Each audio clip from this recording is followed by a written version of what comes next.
আমাদের মেয়র টাকা দিয়েছে, টাকা সাহেব রান পেয়েছে, আমি রান পেয়েছি। রান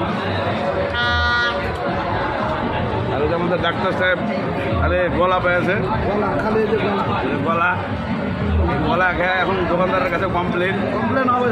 হ্যাঁ চাকরি লাগবে না, চালাবো।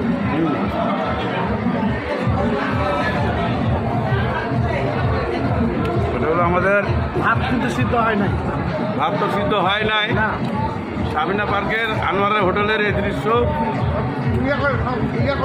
এবারে কালা ভুনা করেছে, পাশে আছেন উদ্দেশ্যে আপনারা আসেন, খুব মজা হবে খাইতে, পরে বুঝতে খুব পারবেন, সুন্দর। পরে বুঝতে পারবেন মজা কেমন।